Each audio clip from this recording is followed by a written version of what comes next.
Martial Pick, Kabanata 4553. Mga lihim ng Black Prison. Ang Dragon Clan ay hindi mabibilang sa napakaikling panahon, ngunit ang mga may potensyal na umabant sa 6th grade Heaven Opening Realm ay nagkakahalaga ng pag-asa. Tumingin si Yang Kai kay Bayan Yuqing. Second Manager, kumusta ang ating Voidland sa resources? Ang mga Great Emperor ba ay sumusulong sa kanilang paglilinang? Tumanggo si Bayan Yuqing. Sa pangkalahatan, maayos ang kanilang kalagayan. Sa pag-unlad ng Star City, walang kakulangan sa mga materyales ang Voidland. Hindi bababa sa 80% ng aming mga kinikita ay ginagamit sa barter para sa mga materyales sa pagtatanim sa bawat grado, at ito ay sapat na upang matustusan ang mga pangangailangan sa paglilinang ng sekta. Nag-imbak din kami ng maraming materyales sa 6th grade 5 elements. Ang nakakalito lamang ay ang mga kayamanan ng yin at yang element, na talagang napakabihira. Ang pagbibilang ng 6th grade yang element treasure na dinala ni Lu Jing ng Gathering Yuan Union noong isang araw, ang mga materyales ng yin at yang element na mayroon tayo ngayon ay sapat lamang para sa pagsulong ng 3 tao. 3 tao. Bahagyang tumanggo si Yang Kai. Kung ikukumpara sa pangangailangan ng 23 tao, ang bilang na ito ay talagang napakaliit. Nag-isip siya saglit bago nagtanong.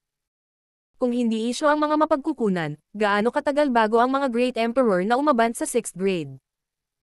Lahat ng mga Great Emperor ay may malalim na pundasyon at ang kanilang dawsil ay matatag at matatag, kaya mabilis din nilang napino ang mga materyales. Kung mayroon tayong masaganang mapagkukunan, lahat ng Great Emperor ay makaka-advance sa 6th grade Heaven Opening Realm sa loob ng isang dekada. Ang mas mabilis ay maaaring tumagal lamang ng 3 hanggang 5 taon. Sinabi ni Yuhi, kahit 3 hanggang 5 taon ay medyo mahaba pa rin. Ikinaway ni Yang Kai ang kanyang kamay. Sa katunayan, ito ay mahabang panahon, ngunit ang mananalo sa laban na ito ay hindi rin mapagpasyahan sa maikling panahon. Kailangan nating tingnan ang mga bagay mula sa isang pangmatagalang pananaw. Higit pa rito, kung ito ay para sa kapakanan ng pagharap sa isang labanan na tulad nito o hindi nito binabago ang katotohanan na ang Voidland ay kulang sa 6th grade yin at yang element na materyales, at may kailangang gawin tungkol doon. Sinabi ni Yuhi, tama si Yang Master. Umupo ng tuwid si Yang Kai at nagtaas ng boses. Mabuti, malinaw ang problema sa harap natin. Saan tayo makakahanap ng napakaraming 6th grade yin at yang element na materyales? Kung mayroon kang magandang ideya, pakinggan natin ito. Iminungkahi ni Bayan Yuqing. Maaari tayong magpatuloy na mag-alok ng premium kapalit ng mga materyales sa Star City, ngunit sa palagay ko ay hindi ito makakabuti. Kung tutusin, matagal na naming ginagawa ang parehong bagay at nakakakuha lang ng ilang materyales sa 6th grade yin at yang element. Sinabi ni Yang Kai. Dapat nating ipagpatuloy ito kahit na hindi maganda ang resulta.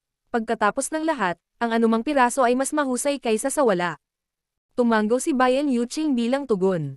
Sumunod na idinagdag ni Mo Mei. Marahil ay maaari nating hanapin ang Cave Heavens at Paradises.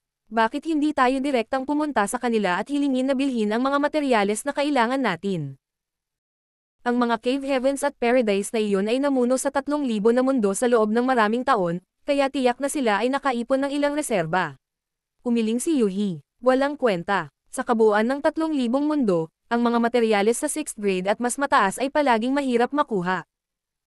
Kahit na ang mga Cave Heaven at Paradise na iyon ay nakapag-ipon ng ilan sa mga mapagkukunang ito, mas gugustuhin nilang ipunan ang mga ito bilang mga strategic reserves. Imposible para sa kanila na ibenta ang mga ito sa iba ng ganoon kasimple, lalo na ngayon na tayo ay nasa isang paghaharap kay Zuo Quanhui, na may 1,000 Cranes Paradise sa likod niya. Pinaikit ni Huigo ang kanyang mga mata. Kung gayon, ibig sabihin ba nito ay wala na talagang ibang paraan? Nagtanong si Bayan Yuqing. Sect Master, hindi ba nakipagkita ka sa Young Union Master of Gathering Yuan Union noong isang araw? Dahil trade company sila, dapat may paraan sila para makakuha ng mga ganyang materyales, di ba? Tumanggo si Yang Kai. Siyempre, ang Gathering Yuan Union ay tiyak na may sariling pamamaraan. Kahit nakakaunti ang mga materyales ng 6th grade yin at yang element, tiyak na makukuha nila ang ilan. Gayunpaman, mababa ang posibilidad na makipagtulungan tayo sa Gathering Yuan Union. Maaaring hindi sila handang makipagsapalaran na masaktan ng Zuo Quanhui at 1,000 Cranes Paradise para makipagnegosyo sa atin. Kung ilang araw na ang nakalipas, may posibilidad pa rin na magtulungan silang dalawa sa isa't isa. Gayunpaman, pagkatapos ng malaking labanan kay Zuo Quanhui, at ang pagpatay sa 6th grade na si Jyoti, tiyak na maririnig ng Gathering Yuan Union ang balita sa lalong madaling panahon. At ang Gathering Yuan Union ay nagpahayag na ng ilang takot sa Thousand Cranes Paradise, kaya mas naging malabong makipagtulungan sila sa Voidland pagkatapos ng nangyari. Bumulong si Momei. Maganda kung may isa pang Universe Cave Heaven o Universe Paradise tulad ng Blood Monster Cave Heaven. Ang mga high-grade Heaven Opening Realm Masters na iyon ay tiyak na mag-iiwan ng mayamang pamana pagkatapos ng kanilang kamatayan. Natawa si Yang Kai. Kahit na ang Universe Paradises at Cave Heavens na naiwan pagkatapos ng pagkamatay ng high-grade Heaven Opening Realm Masters ay maaaring hindi naglalaman ng kung ano ang kailangan natin. Ang Blood Monster Cave Heaven ay ang pinakadakilang halimbawa. Sa katunayan, si Yang Kai ay nakakuha ng maraming magagandang bagay sa Blood Monster Cave Heaven, ngunit talagang hindi niya nakita ang napakaraming yin o yang element treasures, na nagpapakita kung gaano kabihirang ang mga bagay na ito. May alam akong isang lugar na maaaring mayroong kung ano ang kailangan natin, at sa isang mahusay na volume, masyadong. Ang old boy, na nakaupo sa gilid, ay biglang nagsalita. Saan? Mabilis na tumalikod si Yang Kai para tingnan siya ng may kasiglahan, kasabay ng pagmumura sa kanyang sarili dahil sa sobrang gulo ng ulo. Ang old boy, chef, at accountant ay orihinal na mga subordinate ng Lady Boss, at ang first in mismo ay nasa negosyo ng intelligence gathering, kaya sila ang pinakamahuhusay na tao na magtanong kung mayroon silang kailangan ng mga sagot sa 3,000 worlds. Napatingin din ang iba kay Old Boy. Pagkatapos ng ilang pag-aalinlangan, nagsimula si Old Boy. Naaalala mo pa ba si Luan Baifeng? Nagtaas ng kilay si Yang Kai. Luan Baifeng mula sa Black Prison. Oo, siya. Tumanggo ang Old Boy. Natural. Sa pag-iisip, 2 beses na nakipagkita si Yang Kai sa babaeng ito. Ang unang pagkakataon ay noong sinundan niya ang Union Master ng Heavenly Sword Union na si Kung Feng nang pamunuan niya ang 100 Sect Alliance upang salakayin ang Voidland. Sa mga pangyayaring iyon nalaman ni Yang Kai na ang babaeng ito ay may napakataas na tagumpay sa Tao of Spirit Arrays, kaya inanyayahan siya ni Kung Feng na i-crack ang Voidland's 9 Heavenly Layers Grand Array. Pinatunayan din niya ang kanyang sarili na napakalakas at may kakayahan dahil halos kaya niyang iwaksi ang 9 Heavenly Layers Grand Array. Matapos ang pagkatalo ng 100 Sects Alliance, napatay si Kung Feng, at si Luan Baifeng ay nawala ng walang bakas. Nang maglaon, nang pumunta si Yang Kai sa Shadowless Cave Heaven, muling nagpakita ang babaeng ito at hamarang sa kanyang daan kasama ang bagong Union Master ng Heavenly Sword Union, si Shen Liang. Napatay si Shen Liang sa labanang iyon, ngunit muling nakatakas si Luan Baifeng. Si Yang Kai ay may malalim na impresyon sa kanya. Una, ang mga natamo ni Luan Baifeng sa Tao of Spirit Arrays ay talagang mataas, at ang isa pa ay napakahusay din niyang panatilihing buhay ang sarili. Nang makita niyang hindi tama ang sitwasyon, agad siyang umatras. 2 sunod-sunod na henerasyon ng Heavenly Sword Union's Union Masters ang namatay sa labanan, ngunit nakatakas siya sa parehong salungatan. Gayunpaman, hindi masyadong alam ni Yang Kai ang tungkol sa kanya. Ang alam lang niya ay siya ang pinuno ng isang dakilang puwersa na tinatawag na Black Prison. Ngayong pinalaki siya ni Old Boy, hindi maiwasan ni Yang Kai na mataranta. May espesyal ba sa babaeng ito? Umiling ang matandang bay. Walang espesyal sa kanya. Ang espesyal ay ang Black Prison. Napatingin ang lahat sa kanya, ngunit si Yuhi lang ang may maalalahang tingin sa kanyang mukha. Sa maraming Heaven Opening Realm Masters na naruroon, higit sa kalahati sa kanila ay nagmula sa Blood Monster Cave Heaven's Abundant City. Bago nakilala si Yang Kai, ang mga henerasyon sa kanila ay naninirahan sa Blood Monster Cave Heaven, hindi nakatakas dahil sa Blood Principle Restriction na inilagay sa kanilang mga ninuno. Mayroon ding mga inilabas ni Yang Kai mula sa Shadowless Cave Heaven na hindi gaanong alam ang impormasyon tungkol sa kasalukuyang kalagayan ng 3,000 mundo. Alam niya ang ilang bagay, ngunit hindi kasing dami ng alam ni Old Boy. Ang Black Prison ay tinatawag na Black Prison dahil ito ay isang natural na nabuong bilangguan na may lahat ng uri ng natural arrays sa loob. Ang kapaligiran nito ay sobrang malupit din, kaya masasabi ng isa na maliban kung pamilyar ang isa sa lugar, imposibleng umalis ng buhay pagkatapos pumasok. Tumanggo si Yang Kai. Hindi nakapagtataka na si Luan Baifeng ay may napakataas na tagumpay sa Tao of Spirit Arrays. Upang mabuhay sa halos lahat ng buhay ng isang tao sa isang lugar na puno ng hindi mabilang na mga array na natural na nabuo, ang isa ay papatayin lamang kung ang kanilang mga natamo sa Tao of Spirit Array ay hindi mataas. Ang Black Prison ay napakapanganib na lugar na kahit na ang isang high-grade Heaven Opening Realm Master ay tumuntong dito, maaaring hindi pa rin sila makatakas ng ligtas. May bulong-bulungan na kahit ang high-grade Heaven Opening Masters ay maaaring hindi kalaban ni Luan Baifeng sa loob ng Black Prison dahil maaari niyang hiramin ang lakas ng lahat ng uri ng Grand Arrays doon upang magpakita ng lakas na mas malaki kaysa sa kanya. Nagpatuloy si Old Bai. Kaya, sa lahat ng 3,000 mundo, si Luan Baifeng, at maging ang Black Prison mismo ay naging kilala. Pagkatapos ng lahat, hindi lahat ng 6th grade Heaven Opening Realm Master ay may pamana at kakayahang pumatay ng mga Masters sa High Grade Heaven Opening Realm. Bahagyang tumango si Yang Kai para mamanipula at kontrolin ang mga kahangahangang Grand Arrays. Siya ay isang kahangahangang babae talaga. Pero, anong klaseng lugar itong Black Prison? Umiling ang Old Bai. Hindi ko rin alam. Total hindi pa ako nakakapunta doon. Ang alam ko lang ay kakaiba ang lugar, at ang mga panganib nito ay hindi bababa sa Shattered Heaven. Bakit niya pipiliin na manatili sa isang mapanganib na lugar? Nalito si Yang Kai. Tumawa ang Old Bai. Ang mga lalaki, o sa kasong ito, ang mga babae ay namamatay para sa kayamanan tulad ng mga ibon na namamatay para sa pagkain. Kung ang Black Prison ay walang sapat na kaakit-akit, bakit mananatili doon si Luan Baifeng at hindi lilipat? Ang Black Prison ay mayaman sa isang napaka-espesyal na cultivation resource, at dahil ito ay ganap na itim sa kulay, ito ay tinatawag na Blackstone. Nagtataka si Mauzi, ano ang espesyal sa Blackstone na ito? Umiling ang Old Bai. Walang espesyal sa mga Blackstones mismo, ngunit ibang kwento ito pagdating sa kung ano ang nilalaman ng mga ito. Ang isang piraso ng Blackstone ay maaaring walang laman, o maaaring ito ay nagtatago ng 3rd, 4th, 5th, 6th, o kahit 7th o 8th grade na mga cultivation resource ng iba't ibang elemento. Napabuntong hininga ang lahat sa narinig. Hindi napigilan ni Huayong na tumingin sa Old Bai. Kahit na ang 7th at 8th grade na cultivation resource ay makikita sa Blackstones na ito. Seryosong tumango ang matandang Bai. Iyan ang sinasabi ng mga chismis. Walang nakakita nito para sa kanilang sarili, ngunit ito ay nakumpirma na ang isang mahusay na dami ng 5th grade at 6th grade na materyales ay lumabas mula sa Blackstones na ito. Napailing si Yang Kai. Walang kulang sa mga kababalaghan sa 3,000 mundo. Sumimangot si Joya.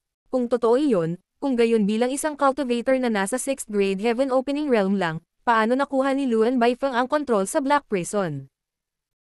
Para sa isang lugar na kasing yaman ng mga mapagkukunang iyon, hindi ba kahit na ang Cave Heavens and Paradises ay magnanasa dito? Ang tanong na ito ay nagdulot ng pagdududa sa marami sa kanilang isipan. Ngumiti ang Old Bai. Tama si Senior Sister Jo. Ang Black Prison ay isang ordinaryong lugar lamang, hindi magiging kwalipikado si Luan Baifeng na kontrolin ito. Matagal na sana itong kinuha ng Cave Heavens o Paradises. Gayunpaman, ang Black Prison ay may mga kakaibang katangian. Hindi pa banggitin, ang mga pangunahing Cave Heavens at Paradises mismo ay may masaganang kayamanan. Sino sa kanila ang walang sariling resource production area? Ang Black Prison ay maaaring hindi maging karapat-dapat sa kanilang atensyon.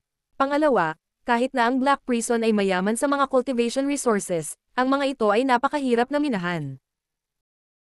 Ang Blackstone ay isang bagay na tanging ang mga nasa Heaven Opening Realm lang ang may sapat na lakas para minahan, at di umano, kapag mas malalim kang napupunta sa Black Prison, mas mataas ang grado na kinakailangan para magmina ng mga mapagkukunan. Dapat ding isaalang-alang ang malupit na kapaligiran sa Black Prison. May mga panganib sa lahat ng dako, at ang buhay ng isang cultivator ay maaaring mawala anumang sandali.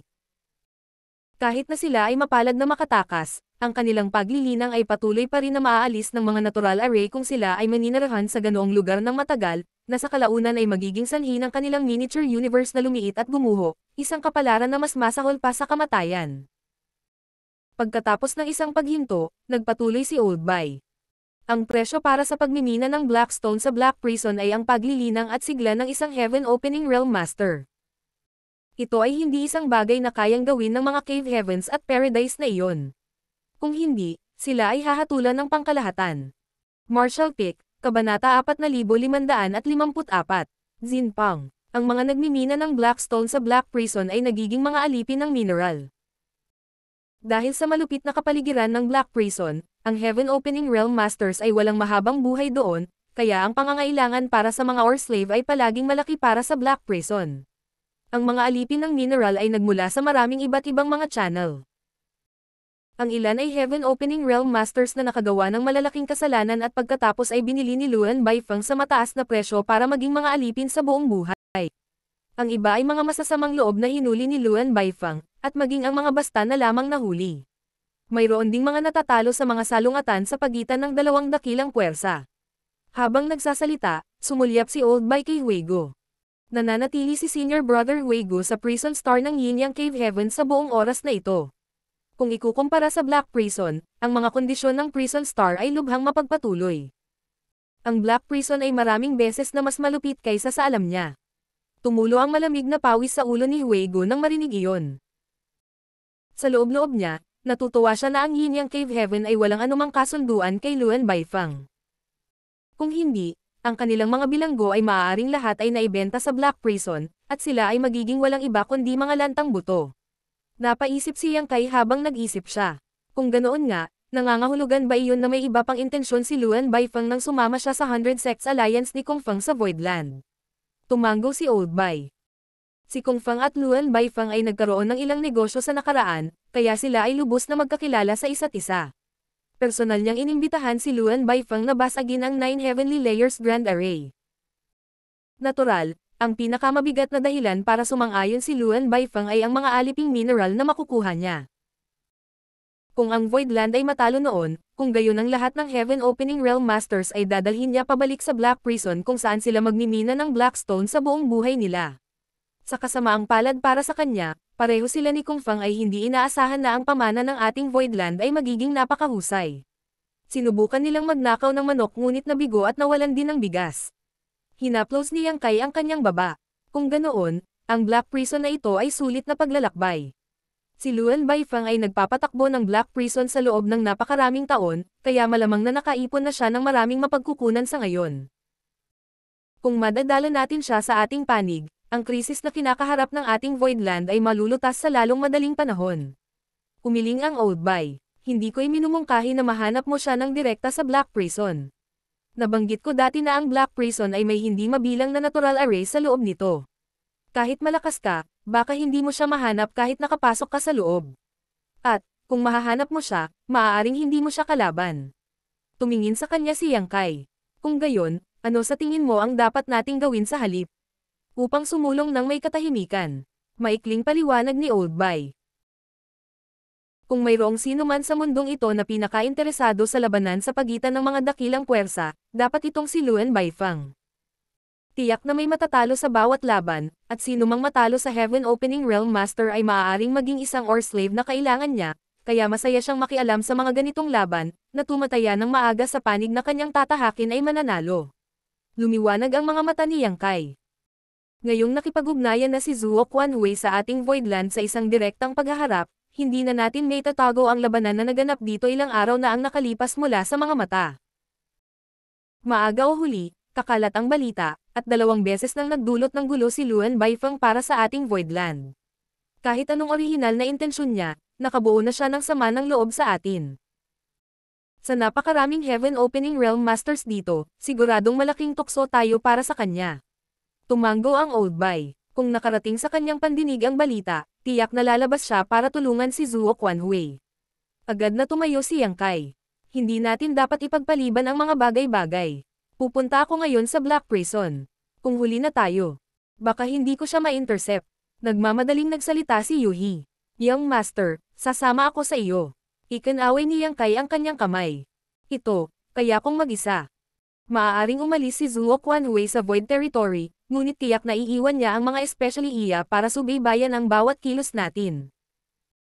Maaari pa rin akong kumilos ng tahimik ng mag-isa, ngunit ang paglipat kasama ang mas maraming tao ay magiging mas mahirap. Sa aking kawalan, iiwan ko kayong lahat para pangalagaan ang Void Territory.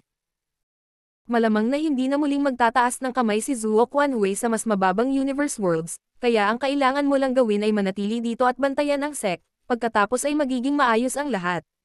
Huwag mo siyang awayin bago ako bumalik. Naikuyom ng lahat ang kanilang mga kamao. Oo, kahit na nag-aalala si Yuhi, alam niyang tama si Yang Kai. Sa kanyang mga natamo sa Dao of Space, si Yang Kai ay maaaring gumalaw ng malaya at madali ng mag-isa. Magiging pabigat lang siya kung sasama siya sa kanya, kaya hindi niya pinagtatalunan ang desisyon nito. Maraming araw na ang lumipas mula noong labanan, at walang nakakaalam kung kailan makakarating ang balita tungkol dito sa pandinig ni Luan Baifang. Gayunpaman, Kapag nalaman ni Luan Baifeng na si Zhuo Quanhui ay personal na naglulunsad ng pag-atake sa Voidland, maaaring hindi niya mapaglabanan ang pagnanais na makibahagi sa pakikibaka. Ang oras ay mahalaga, kaya hindi nagpakatanga si Yang Kai kahit isang sandali. Pagkaalis niya ng mga utos para sa kanyang mga nasasakupan ay umalis na siya. Gamit ang Space Principles, maaaring lumabas at umalis si Yang Kai ng palihim nang walang takot na matuklasan ng sinuman.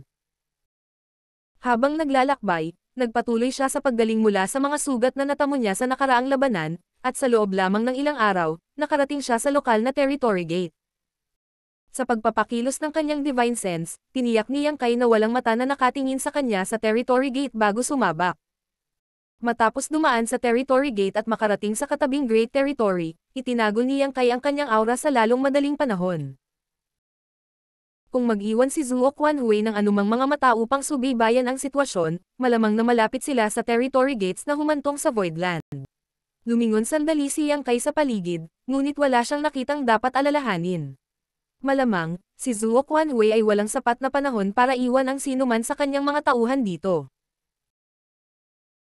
Total, ilang araw pa lang, at nagkaroon siya ng mga pinsalang natamo mula sa Sun and Moon Divine Will na nangangailangan ng kanyang buong at agarang atensyon. Dahil wala siyang nakitang mga mata sa kanya kahit na nakarating na sa lugar na ito, nakahinga ng maluwag si Yang Kai at nagsimulang kumilos ng mas matapang. Ang 3,000 mundo ay malawak, at bilang isang nag-iisang tao, siya ay parang tubig na umaagos sa dagat. Walang sino man ang maaaring mangarap na mahuli ang kanyang mga track. Kahit na hindi pa siya nakapunta sa Black Prison, hindi nag-aalala si Yang Kai na mawala siya sa kanyang landas habang hawak ang kanyang universe chart. Sa pagdaan sa sunod-sunod na Great Territory, hinikayat ni Yang Kai ang kanyang Space Principles, at sa loob lamang ng isang buwan, naabot niya ang Great Territory na kalapit ng Black Prison. Ang Great Territory kung saan matatagpuan ang Black Prison ay minarkahan bilang Black Territory sa Universe Chart. Ang Great Territory na kinaroroonan ni Yang Kai sa sandaling ito ay nahiwalay lamang sa Black Territory ng iisang Territory Gate. Matapos dumaan sa gate na iyon, makakarating siya sa Black Territory ng walang isyu. Ngunit bago niya matiyak kung ano ang sitwasyon sa kabilang panig ng Territory Gate, hindi nang ahas si Yang Kai na sumugod sa ulo. Kung hindi niya sinasadyang makatagpo ng trapping array, posibleng ibunyag niya ang kanyang sarili, na mapipilit siyang direktang makipagharap kay Luan Baifeng. Ano man ang mangyari, ang pakikipaglaban sa teritoryo ng ibang tao ay palaging mag-iiwan sa isang dehado. Higit pa rito, ang pinakamalaking problemang kinakaharap ni Yang Kai ngayon ay kung nasa Black Territory o wala si Luan Baifeng. Kung wala siya dito, magiging wala na ang lahat. Kahit na narito siya, hindi pa rin magagarantiya ni Yang Kai na lalabas si Luan Baifeng mula sa Territory Gate na nasa harapan niya ngayon. Mula sa Universe Chart, nakita ni Yang Kai na mayroong kasing dami ng 5 Territory Gates na humahantong sa Black Territory na konektado sa 5 magkakaibang Great Territories. Kung aalis si Luan Baifeng sa Black Prison, 20% lang ang posibilidad na makalabas siya sa Territory Gate na ito. Kaya, sa opinyon ni Yang Kai, ang pinakamahalagang bagay na dapat gawin ngayon ay alamin ang kinaroroonan ni Luan Baifeng at akitin siya palabas ng Territory Gate kung saan siya naruroon. Bagaman, hindi ito magiging isang madaling gawain. Nangangailangan ito ng pasensya at tuso. Sa mga sumunod na araw, nagpahinga si Yang Kai sa paligid ng Territory Gate. Napagpasyahan niyang maghintay dito ng hanggang 2 buwan, at kung wala nang lalabas sa pagsasanay na ito, mangangailangan siyang dumiretso sa Black Prison para malaman kung nasaan si Luan Baifeng. Buti na lang at biglang lumitaw ang aura ng isang tao malapit sa Territory Gate pagkalipas lamang ng 1 dosenang araw. Si Yang Kai, na naka-cross-leg na naglilinang sa malapit, ay tumingin sa Territory Gate sa oras na makita ang isang lalaking nakaitim na nakasuot ng damit na umalis mula sa Territory Gate. Lumiwanag ang mga mata ni Yang Kai. Ang lalaking ito ay halatang kalalabas lang mula sa Black Territory, at ang katotohanan na malaya siyang makakaalis ay nangangahulugan na isa siya sa mga pinagkakatiwalaan ni Luan Baifeng. Mula sa pagbabago ng aura na nagmumula sa taong ito, masasabi rin ni Yang Kai na siya ay nasa 5th grade Heaven Opening Realm. Matapos dumaan sa Territory Gate, marahang ipinilig ng lalaking nakaitim ang kanyang ulo upang iwaksi ang discomfort na kanyang nararamdaman. Pagkatapos matiyak ang direksyon, mabilis siyang tumakbo patungo sa kawalan.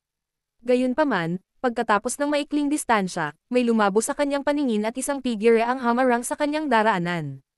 Natigilan ang lalaking nakasuot ng itim at defensive na sumigaw. Sino ang pumunta doon? Anong gusto mo? Ngumisi sa kanya ang lalaking nasa unahan, na nagpapakita ng isang set ng mapuputing ngipin. Bigla niyang inabot at hinawakan siya bago tumawa. Halika nga dito, may mga tanong ako na gusto kong itanong sayo. Pagkalipas ng ilang sandali, ang lalaking nakaitim na nakasuot ng damit ay tumayo ng magalang sa harap ni Yang Kai na may maamong ekspresyon. Si Yang Kai ay tumingin sa kasiyahan sa dalawang karakter sa ika-8 pahina ng kanyang loyalty list, na nakasulat sa sariwang dugo, Exen Pang. Sa kasalukuyang lakas ni Yang Kai, ang pakikitungo sa isang 5th grade Heaven Opening Realm Master ay isang simpleng bagay. Ang 5th grade Heaven Opening Realm Master na ito na tinatawag na Xin Pang ay hindi man lang nagkaroon ng pagkakataon na makipagpunyagi bago siya masupol ni Yang Kai. Napakabait din ng lalaking ito. Dahil alam niyang hindi siya ang kalaban ng umatake, agad siyang humingi ng awa. Pagkatapos magtanong sa kanya ng ilang tanong, pinabayaan siya ni Yang Kai sa loyalty list. Mayroong 9 na pahina sa listahan ng katapatan, at 8 ang ginamit hanggang ngayon. Isang pahina na lang ang natitira, at para sa pinakahuling pahinang ito, nilayon ni Yang Kai na iwan itong blanco para kay Luan Baifang. Si Xin Pang ay nasa 5th grade Heaven Opening Realm, kaya makatwirang sabihin na hindi siya kwalipikadong mailagay ang kanyang pangalan sa loyalty list. Dati nang mahina si Yang Kai, at walang maraming subordinate na magagamit niya, kaya wala siyang mga kwalifikasyon para pumili ng kanyang mga tagasunod. Kaya naman pinili niyang tanggapin sina Chen Tianfei, He He, at Yun Xinghua.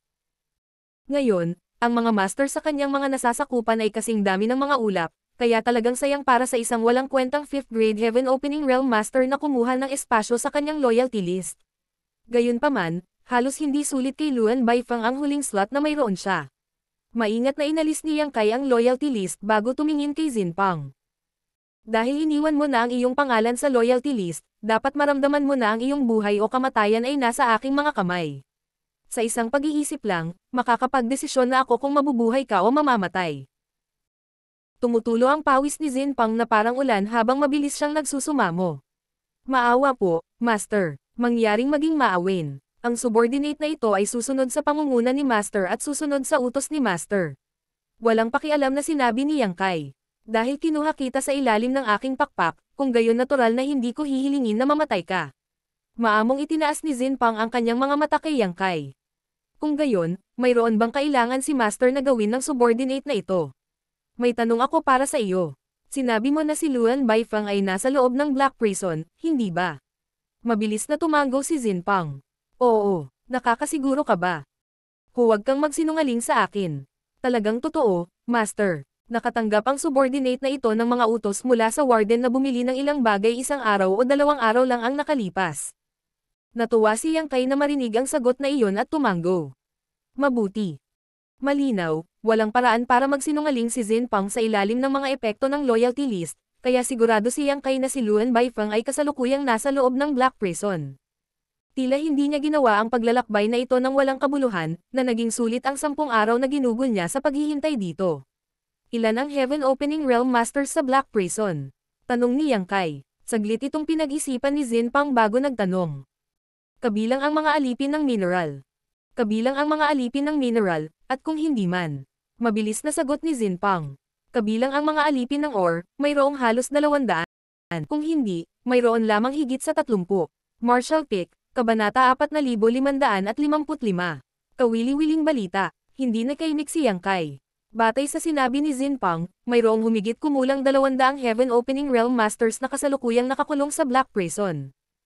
Ito ay hindi maliit na bilang dahil walang ordinaryong dakilang puwersa ang karaniwang magkakaroon ng napakataas na konsentrasyon ng Heaven Opening Realm Masters. Gayunpaman, karamihan sa kanila ay mga alipin lamang ng mineral sa subordination ni Luan Baifang, kaya hindi na sila kailangang bigyang pansin. Kung sino man ang pumasok sa isang salungatan kay Luan Baifang, walang paraan na makakatulong sila. Ang tanging nakakuha ng tiwala ni Luan Baifang at malayang makakalabas sa Black Prison ay humigit kumulang 30 katao. Ilan ang nasa 5th grade? Paano ang 6th grade? Tanong ni Yang Kai. Sumagot si Xin Pang. Sa pag-uulat kay Master, ang warden ay nag-iisa sa 6th grade Heaven Opening Realm sa Black Prison. Para naman sa mga nasa 5th grade, 7 sila. Ang natitira ay nasa ibaba ng 5th grade Heaven Opening Realm. Nagulat si Yang Kai. Si Luan Baifang lang ang 6th grade Heaven Opening Realm Master sa Black Prison. Naisip niya na ang Black Prison ay magkakaroon ng ilang 6th grade Heaven Opening Realm Masters kahit papaano, kaya ito ay isang nakakagulat na sagot. Gayunpaman, ginawa nitong mas madali ang iba. Mapait na tumawa si Zinpang. Ang warden ay isang napaka-paranoid na tao. Kahit na matapos siyang mamuno sa Black Prison ng napakatagal, hindi niya pinahintulutan ang kanyang mga nasasakupan na umabant sa 6th grade.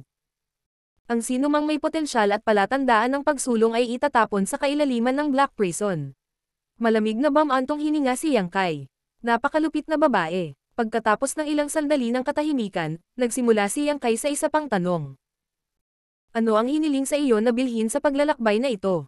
Sinagot ni Zinpang kung ano iyon. Tumanggo si Yang Kai. Pumunta ka sa Star City para tapusin ang iyong misyon. Hihintayin kita dito.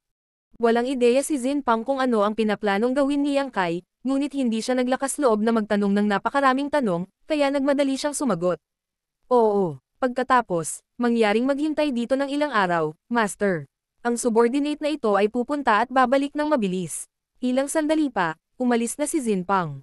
Si Yang Kai ay nakatayong mag-isa sa kawalan, hinihimas ang kanyang baba at nagmumuni-muni. Sa ngayon, nakakuha siya ng kumpirmasyon na si Luan Baifeng ay nasa loob ng Black Prison. Ngayon, ang natitira lang gawin ay akitin siya palabas, at kailangan din niyang tiyakin na aalis siya sa territory gate na ito. Pagkatapos pag-aralan ang universe chart, mas napanatag si Yang Kai. Kahit na ang Black Territory ay may kabuuang 5 magkakaibang territory gates na konektado sa iba't ibang Great Territories, kung talagang may intensyon si Luan Baifeng na tulungan si Zhuo Quanhui na pukawin ang gulo para sa Voidland, malaki ang posibilidad na umalis siya, mula sa Territory Gate. Pagkatapos ng lahat, ito ang pinakamalapit na Territory Gate sa Voidland. Kung pipili siya ng ibang ruta, aabutin siya ng paglalakbay sa hindi bababa sa 2 dagdag na Great Territories para makarating doon, na maaantala siya ng husto. Ngayon, ang pinakamahalagang bagay na natitira ay ang akitin si Luan Baifeng palabas. May katiyakan si Yang Kai na darating siya, ngunit hindi rin siya nang ahas na maging masyadong sigurado. Makalipas ang 6 na araw, bumalik si Zinpang mula sa Star City ng Great Territory. Si Yang Kai, na nagtatago, ay nagpakita ng kanyang sarili at binigyan siya ng mga detalyadong tagubilin. Walang humpay na tumanggo si Zinpang, inisip ang mga utos ni Yang Kai, at ilang sandali pa, tumalon siya sa Territory Gate. Pagkaraan ng isang araw, sa loob ng isang palasyo, si Zinpang ay nakatayong sunod sa Niren sa loob. Nakarecline sa mahabang upuan sa harapan niya si Luan Baifeng. Siya ay nakaupo sa isang tamad na paraan na may isang tubo sa kamay. Umagos ang mahinang usok mula sa pagan.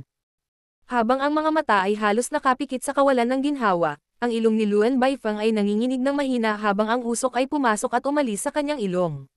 Nabili mo na ba ang hiniling ko? Tanong ni Luan Baifeng. Oo, binili ko ito, Warden. Magalang na sumagot si Zinpang at naglabas ng space ring, inalok ito sa kanya gamit ang 2 kamay. Isang babaeng nakadamit na parang katulong sa tabi ni Luan Baifeng ang lumapit upang kunin ang space ring bago bumalik sa kanyang posisyon. Nagsumikap ka, walang pakialam na sagot ni Luan Baifeng, ang kanyang mahabang phoenix na mata ay medyo nakapikit pa rin. Karangalan ng subordinate na ito ang maglingkod. Binobola siya ni Zinpang na may malaking ngiti, ngunit hindi siya nagdahilan kaagad dahil alam niyang palaging may hihingin si Luan Baifeng sa tuwing ipapadala siya para bumili ng mga item mula sa Star City. Tumanggo si Luan Baifeng bilang tugon bago nagtanong. May nangyari bang kawili-wili sa labas kamakailan? Nakatitig sa kanyang mga daliri sa paa, tumanggo si Zinpang. Talagang, may ilang bagay. Magsalita ka. Nilalaro ni Luan Baifeng ang mga butil ng usok sa kanyang harapan gamit ang isang daliri ng jade, ang mga mata ay nakatingin sa malayo. Una, lumabas na ang resulta ng Dao Theory Assembly ng Yinyang Cave Heaven. Ang nakakuha ng unang pwesto ay ang Voidlands Lord, Yang Kai. Bahagyang bumukas ang mga singkit na mata ni Luan Baifeng, at isang malamig na liwanag ang bumungad sa kanila. Napanalo talaga ng Yang Kai na iyon ang unang pwesto.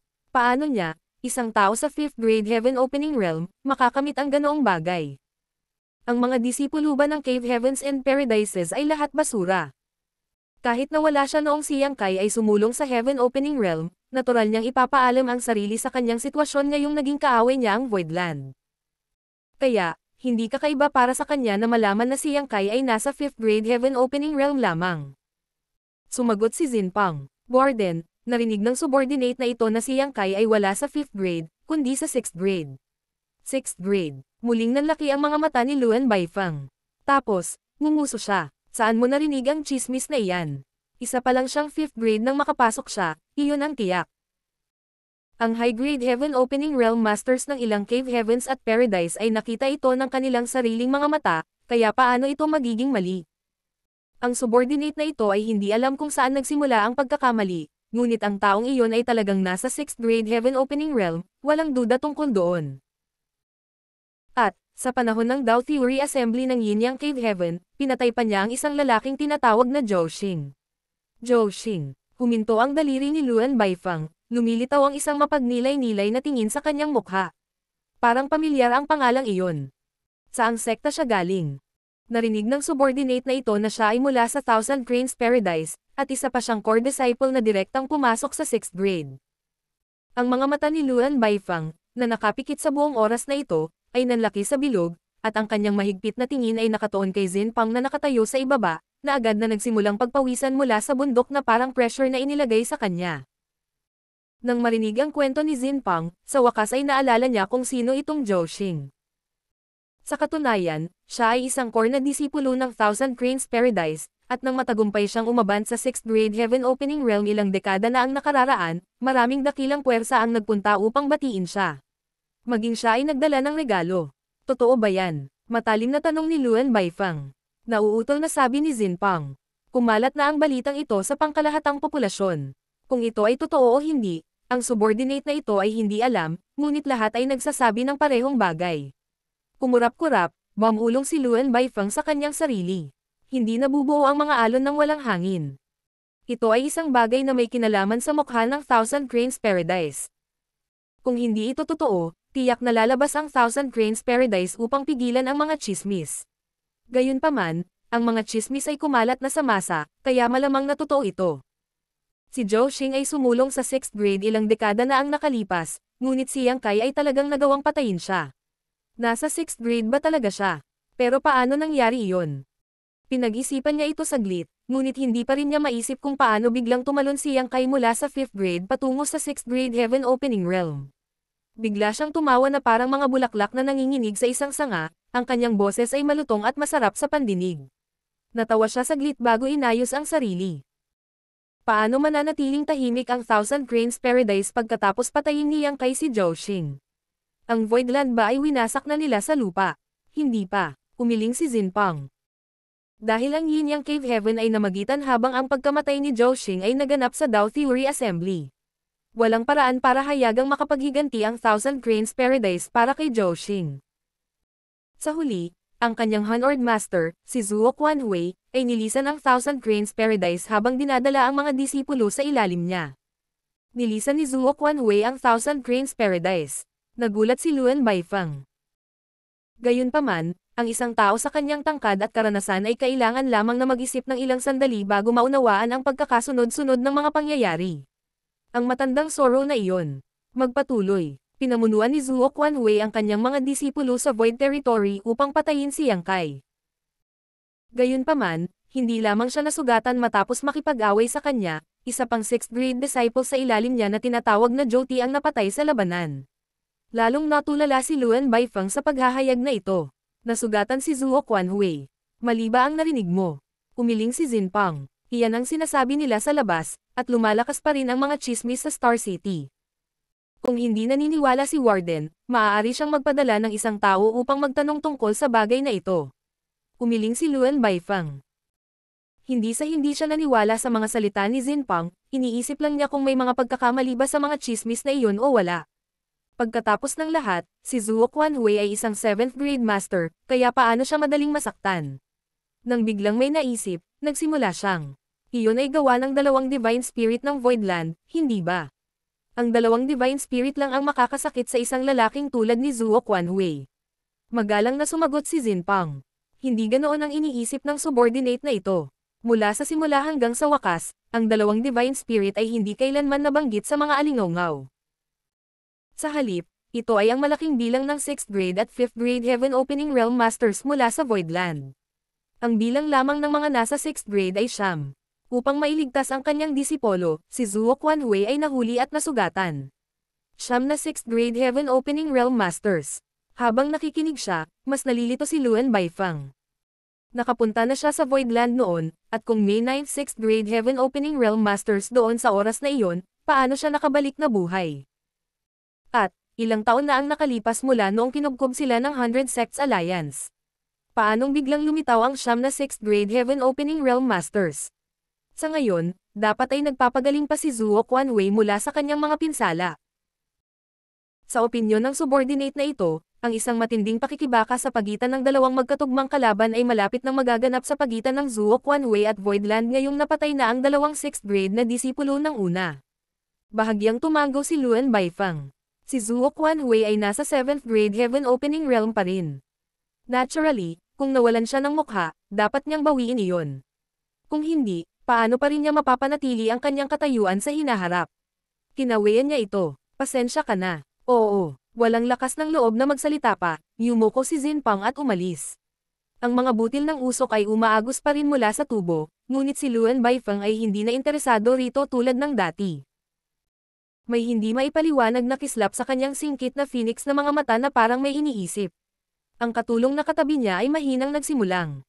Mistress, dapat bang lumabas ang subordinate na ito at i-verify ang mga chismis? Umiling si Luan Baifeng.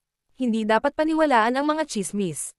Hindi malalaman ang katotohanan maliban kung mahanap natin si Zuo Quanwei at tanungin siya tungkol sa nangyari ng personal. Sumagot ang katulong. Ngunit kung si Zuo Quanwei ay nagpapagaling pa, tiyak na siya ay nagtatago. Sino ang makakahanap sa kanya? Pinunasan ni Luan Baifeng ang kanyang mga daliri nang hindi namamalayan. Tama. Sino ang makakahanap sa kanya? Gayunpaman, totoo na ang Voidland ay mahirap. Binabantayan din niya ang Voidland. Pagkatapos ng lahat, isang sama ng loob ay nabuo sa pagitan nila, kaya sino ang nakakaalam kung ang Voidland ay makakahanap ng pagkakataon na pumunta sa Black Prison upang maghiganti.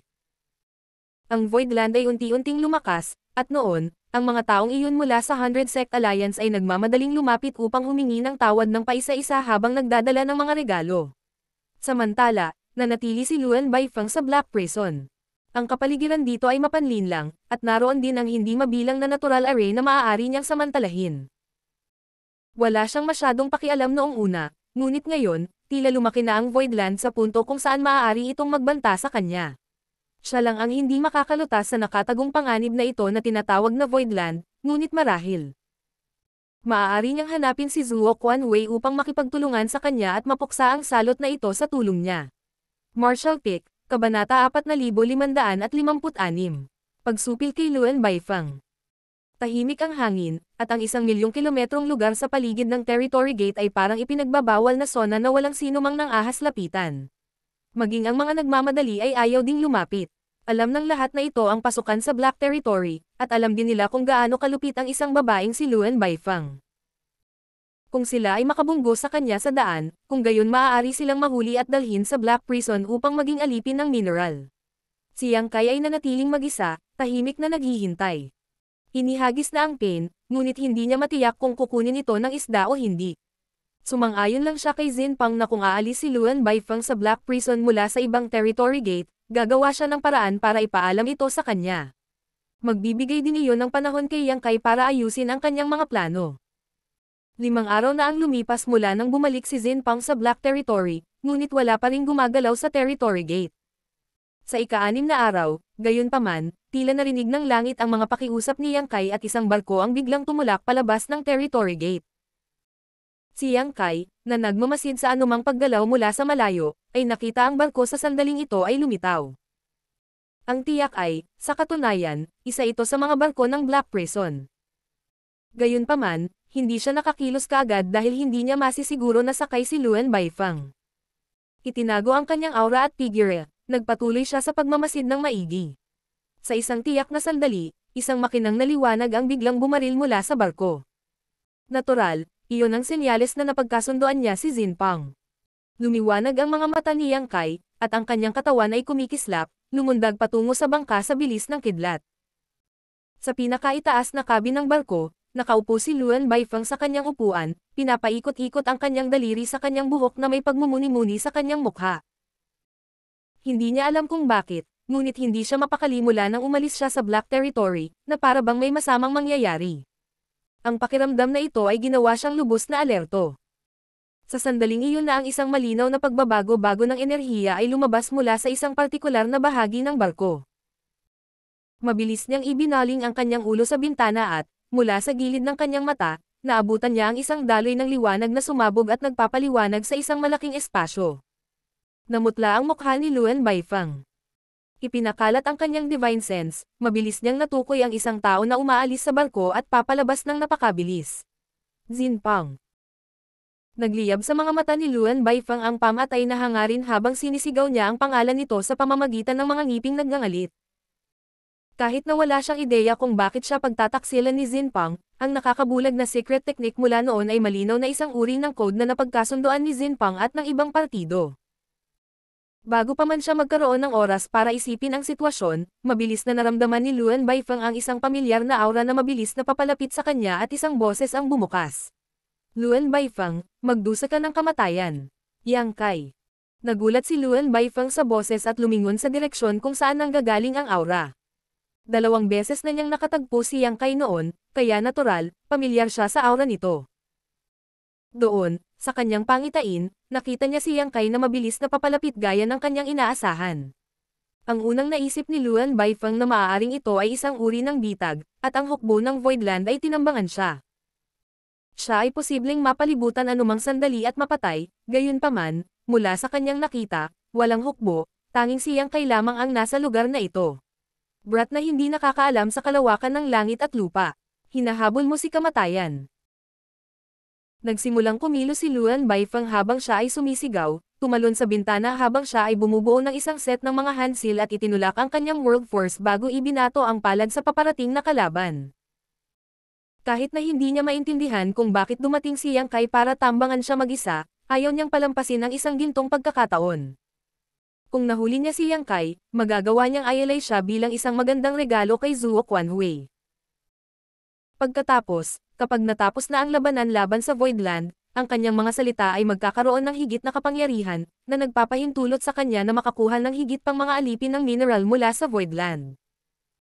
Kahit na hindi niya ginamit ang kanyang buong lakas, hindi pa rin ito isang bagay na kakayanin ng isang ordinaryong Heaven Opening Realm Master, kahit na para sa isa sa 6th grade.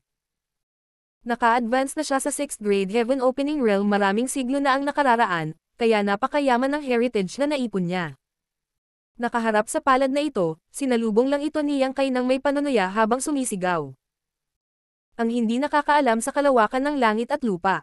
Ay ikaw.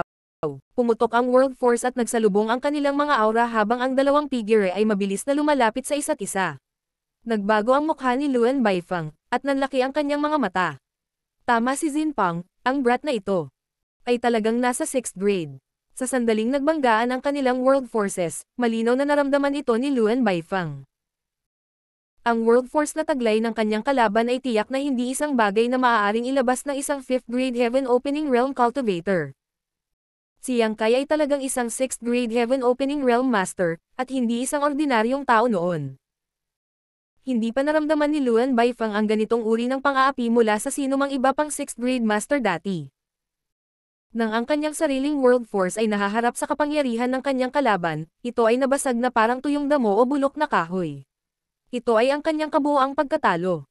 Natarante sa pagkaunawa sa sitwasyon, hindi na nang ahas na magpigil si Luan Baifeng. Sa ilusyon na multo ng kanyang miniature universe na kumikislap sa kanyang likuran, agad siyang lumabas. Gayunpaman, hindi pa rin niya napigilan ang pag-atake ng kanyang kalaban. Ang palad ni Yang Kai ay halos dinurog at pinatag ang lahat ng mga hadlang sa kanyang harapan. Nang masira ang lakas ng palad ni Luan Baifeng, mabilis niyang pinutol ang kanilang distansya na 1,000 kilometro sa zero. Sa sumunod na sandali, ang malaking palad na nababalot ng World Force ay tumama sa matayog na dibdib ni Luan Baifeng. Bumaba ang kanyang mga tadyang mula sa puwersa nang lumitaw ang takot at pagkagulat sa mukha ni Luan Baifeng. Bumulwak ang sariwang dugo mula sa kanyang bibig, at ang kanyang aura ay tumagas ng husto. Pareho silang nasa 6th grade Heaven Opening Realm, ngunit hindi niya nakayanan ang kahit isang palad ni Yang Kai at nasugatan siya ng isang beses lang. Gayunpaman, ang babaeng ito ay namuno sa Black Prison sa loob ng napakaraming taon, kaya natural na mayroon siyang tunay na kakayahan. Sa sandaling naramdaman niyang nasa kawalan siya, agad niyang ginamit ang puwersa ng pag-urong upang ilagay ang distansya sa pagitan nila ni Yang Kai. Kasabay nito, Ang kanyang pulso ay lumingon at ipinakita ang isang array plate. Inilunsad ito ng diretso sa direksyon ni Yang Kai, sumigaw siya. Buksan. Ang array plate ay na-activate, at ang killing array na nakaukit dito ay kumalat sa isang iglap, na bumabalot ng daan-daang kilometro sa isang iglap. Isang marahas na kapangyarihan ang sumabog mula rito, na naging hindi mabilang na mga pag-atake na nagpabago sa lugar sa loob ng radius sa isang slaughtering field. Gayunpaman, hindi huminto si Luan Baifeng. Bagamat makapangyarihan ang kanyang array plate, base sa strike na ipinakita ni Yang Kai kanina, alam niyang imposibleng pigilan siya ng ganoon lang. Ang kanyang array plate ay maaantala siya ng ilang dosenang paghinga. Gayunpaman, sapat na ang oras na iyon. Halos hindi na siya umalis sa Black Territory, kaya sa ilang dosenang paghinga, nakabalik pa rin siya. Hanggat makatawid siya sa territory grade, sa tulong ng hindi mabilang na natural array na naruroon sa loob, makakapagbigay siya ng lakas na higit pa sa sarili niya. Kalimutan na si Yang Kai bilang 6th grade master, kahit na siya ay nasa 7th grade, kapag nasa loob na siya ng teritoryo nito, hindi na niya dapat managinip na umalis ng hindi nasaktan.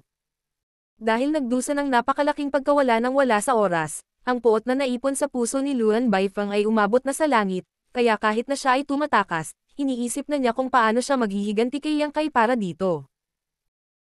Gayunpaman, 100 kilometro lamang ang layo mula sa territory gate ng Black Territory, biglang huminto si Luan Baifeng at namangha, tinitigan ang figure na hamarang sa kanyang daraanan. Tumayo si Yang Kai na may hawak na sibat na nakaturo habang nakangiti ng malawak. Dahil alam ko na ang tungkol sa iyong mga natamo sa Tao of Spirit Arrays, paanong hindi ako magiging handa na harapin ka? Paano ka? Hindi makapaniwala si Luan Baifeng. Sa tingin mo nagawa mo akong bitagin sa killing array na iyon. Masyadong malalim ang Tao of Space para maintindihan ng babaeng tulad mo. Ngumisi si Yang Kai. Gusto mong bumalik sa Black Territory. Hindi iyon opsyon. Si Luan Baifeng ay nagpanganga ng ngipin. Kasabay ng pag-anod ng kanyang katawan pabalik, ipinatawag niya ang 3 pang array plate sa kanyang mga kamay.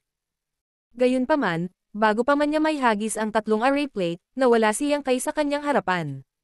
Isang malaking pakiramdam ng krisis ang bumungad sa kanya. Itinaas ni Luan Baifeng ang kanyang kamay at babulay-walay na sana ang lahat para ihagis pababa ang array plates nang maramdaman niyang may tumusok sa kanyang pulso. Ang kanyang paningin ay naging malabo, at si Yang Kai ay nasa harap na niya, ang kanyang malapad na dibdib ay halos nakadikit sa kanya habang ang kanyang mainit na hininga ay hamihip sa kanyang mukha. Mayroon akong malaking pakinabang para sa iyo na buhay, kaya huwag mo akong pilitin na patayin ka. Tumingin si Luan Baifeng sa ibaba upang makita na ang kanyang kamay na may hawak ng array plates ay tinusok ng sibat at napuno ng dugo. Isang malamig na pakiramdam ang bumaha sa kanya mula sa kanyang ulo pababa sa kanyang mga daliri sa paa habang si Luan Baifeng ay nanlamig sa kanyang pwesto. Nanginginig ang kanyang mga mata, at ang kanyang isip ay isang magulong-gulo. Paano magiging ganito kalakas ang isang tao na nasa 6th grade heaven opening realm lang? Di wala siyang kakayahang lumaban sa harap ng lalaking ito. Halos masasabing nasa palad niya ang buhay o kamatayan niya. Nakataas ang ulo, nitigan ni Luan Baifeng si Yang Kai na nasa harapan niya, nagngangalit ang kanyang mga ngipin at nagtanong. Ano ang gagawin mo? Ngumisi si Yang Kai. Sabi ko sa iyo, kailangan kitang buhay, kaya huwag kang masyadong kabahan. Kung masunurin kang makikipagtulungan sa akin, natural, walang magiging pinsala sa iyong buhay. Napakurap si Luan Baifeng. Gusto mong makipagtulungan sa akin. Ang isang matalinong tao ay magpapasakop sa mga pangyayari. Tumanggaw si Yang Kai. Pagkatapos, kinuha niya ang loyalty list at sinabing may magiliw na ekspresyon. Halika, iwanan mo ang iyong pangalan sa iyong blood essence dito. Napatingin si Luan Baifeng sa loyalty list, at lumubog ang kanyang magandang mukha. Loyalty list, ang bagay na ito ay nasa iyo. Mabuti na alam mo ito, na nakakatipid sa akin ng pagsisikap na magpaliwanag. Ngumiti si Yang Kai. Ngumisi si Luan Baifeng. Kung iiwan ko ang pangalan ko sa loyalty list, hindi ba ako magiging kontrolado mo magpakailanman, at hindi na magkakaroon ng kalayaan? Talaga, kung gayon, natatakot akong mabaygo ka. Mas pipiliin ko pang mamatay. Walang pakialam na tumingin sa kanya si Yang Kai. Isa lang ang pagkakataon mo, kaya pumili kang mabuti. Kung pipiliin mo ang tamang sagot, mabubuhay ka. Kung hindi, mamatay ka. Si Luan Baifeng ay tumalikod at bumantong hininga, kinuha ang posisyon ng isang babae na handa para sa kamatayan. Tumanggaw si Yang Kai, para magkaroon ng ganoong backbone ng isang babae. Maraming lalaki ang hindi maikukumpara sa iyo. Iyan ay nagkakahalaga ng paghanga.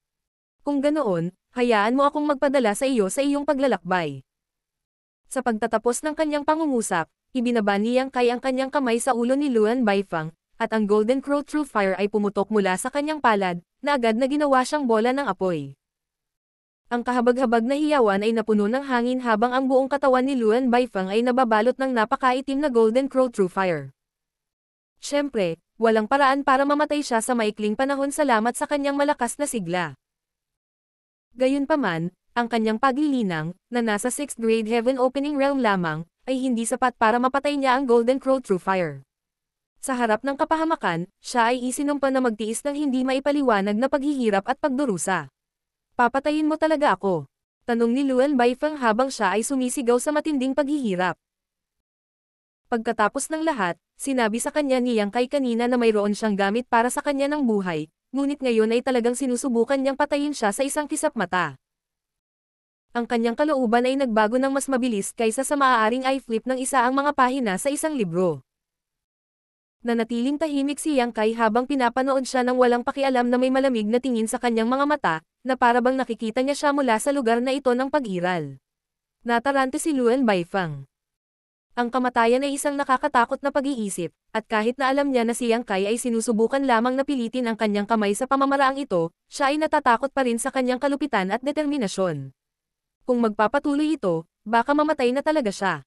Pakiusap, patawarin mo ako, gagawin ko ang hinihiling mo. Sigaw ni Luan Baifeng. Nang itaas ni Yang Kai ang kanyang kamay at muling hawakan siya, tila may sariling buhay ang apoy ng Golden Crow True Fire na bumabalot sa katawan ni Luan Baifeng at mabilis na bumalik sa kanyang palad. Dapat sinabi mo ng mas maaga, pagkatapos ay hindi ka na kailangang magdusa ng labis.